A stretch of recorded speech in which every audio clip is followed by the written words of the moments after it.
सुप्रभात बच्चों, मैं आपकी हिंदी की अध्यापिका और आज हम हिंदी का पाठ 6 शुरू करने जा रहे हैं जिसका शीर्षक है वचन। ठीक है, तो पाठ 6 वचन जिसे अंग्रेजी में नंबर कहते हैं बच्चों। चलिए अब हम शुरू करते हैं। चित्रों को देखिए और समझिए। ठीक है, तो लड़का खेल रहा है। यहाँ कितने लड़के हैं? एक या अनेक? बताइए। एक है। ठीक। और लड़के खेल रहे हैं, इस वाक्य से ही हमें क्या हो रहा है पता चल रहा है। यहाँ कितने लड़के हैं? अनेक लड़के। यहाँ एक लड़का है और यहाँ अनेक लड़के। ठीक है, आगे देखिए बच्चों। कुर्सी पर एक खिलौना रखा है। यहाँ कितने खिलौने हैं? एक खिलौना है। और कुर्सी पर कई खिलौने रखे हैं। यहाँ कितने खिलौने हैं? अनेक खिलौने हैं।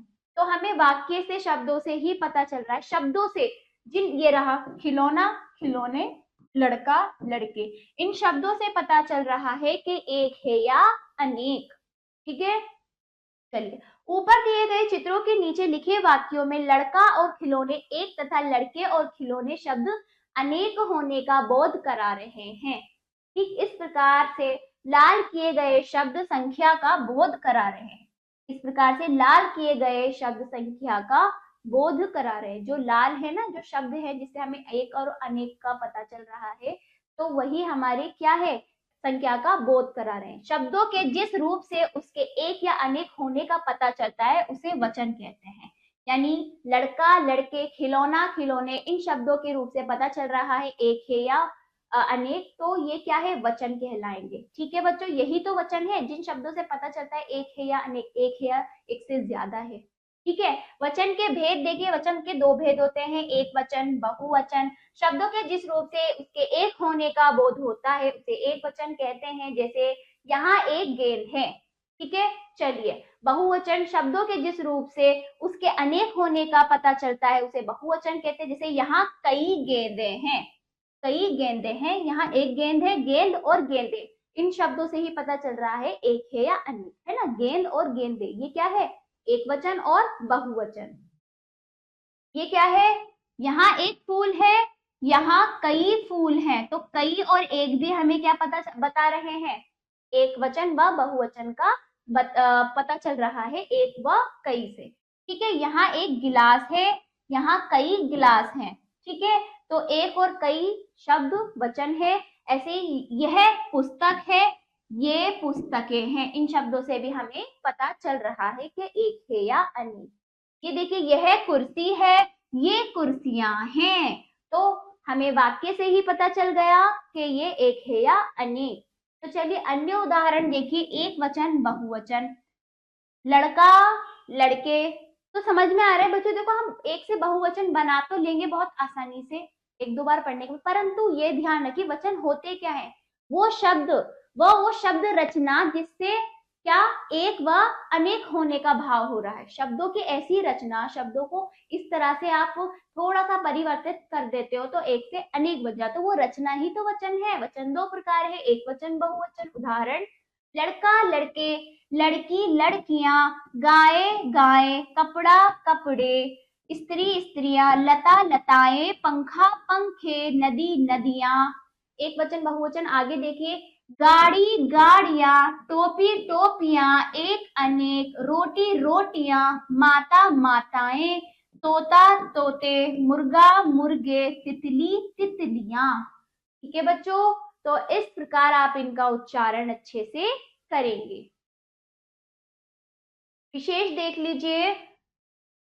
आदर प्रकट करने के लिए क्रिया सदैव बहुवचन में होती है। जैसे महात्मा गांधी महान थे, गुरुजी पढ़ा रहे हैं, ठीक, और पिताजी आ रहे हैं। ठीक है, तो आप देख रहे हो बच्चों, यदि हम किसी का आदर करते, जो हमसे बड़ा है, हम उसका आदर करें, तो उसके लिए जो प्रयोग किए जाने वाले वाक्य के अंदर जो शब्द होंगे ना, वो बहुवचन के रूप में होंगे। आपको ध्यान रखना है। जैसे गुरुजी पढ़ा रहे हैं, ना कि आप ये कहोगे गुरुजी पढ़ा रहा है, एक वचन लगे तो आपने पढ़ा रहा लगा दिया, गलत। हम उनको बहुवचन के रूप में आदर देने के लिए बहुवचन का रूप प्रयोग करेंगे, ये आपको ध्यान रखना है। दूसरा देखिए, कुछ शब्द सदैव एक वचन में होते हैं, जैसे भीड़, सोना, जनता, पानी आदि। जो आपकी भीड़ है, सोना है, ये जनता, क्या होगा? ये हमेशा एक वचन में प्रयोग होते हैं।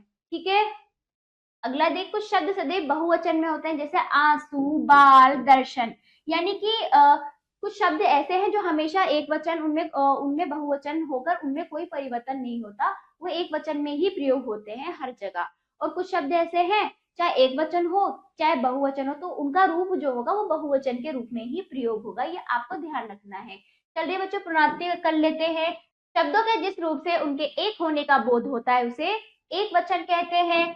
शब्दों के जिस रूप से उनके अनेक होने का बोध होता है उसे बहुवचन कहते हैं। आदर प्रकट करने के लिए सदैव बहुवचन क्रिया का प्रयोग करते हैं। कुछ शब्द सदैव एक वचन होते हैं और कुछ शब्द सदैव बहुवचन। ठीक है, तो इस बात का आपको ध्यान रखना है। ये पाठ हमने पूरा किया।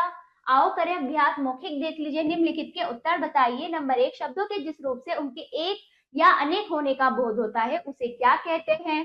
दूसरा प्रश्न देखिए, वचन कितने प्रकार के होते हैं। तीसरा, शब्दों के जिस रूप से उनके एक होने का बोध हो उसे क्या कहते हैं। फिर चौथा, शब्दों के जिस रूप से उनके अनेक होने का बोध हो उसे क्या कहते हैं। तो इन प्रश्नों का उत्तर मौखिक बोलकर आप इनका उत्तर देंगे। आगे आ जाइए, सोचिए और लिखिए। अब लिखित अभ्यास देखिए। ख देखिए, निम्नलिखित प्रश्नों के उत्तर दीजिए। वचन किसे कहते हैं, वचन के कितने भेद होते हैं, एक वचन में एक, तो बहुवचन में कितने होते हैं।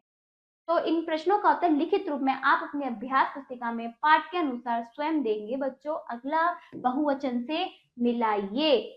तो नारी, नारियां, लड़की, लड़कियां, दवा, दवाएं, मूर्ति, मूर्तियां, सब्जी, सब्जियां, पंखा, पंखे, रेलगाड़ी, रेलगाड़ियां। तो आपको एक वचन से बहुवचन का मिलान करना था।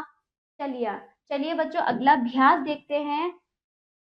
एक वचन, जूता, जूते। मिठाइयां का अब मिठाई करेंगे, मतलब जिस जगह एक वचन है वहां बहुवचन लिखना, जिस जगह बहुवचन है वहां एक वचन लिखना। कपड़ा, कपड़े।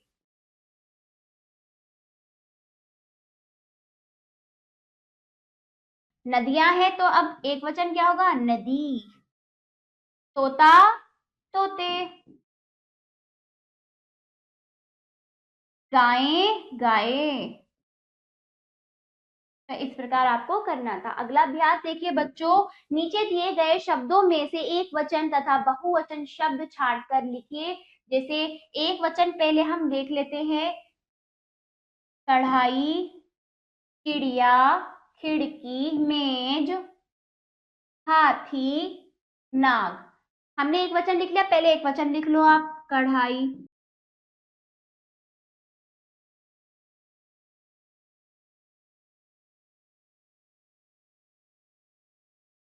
कढ़ाई, ठीक है। चिड़िया,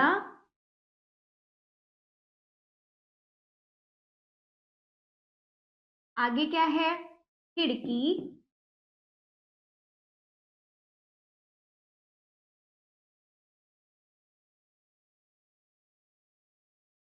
फिर आगे मेज है, फिर हाथी है,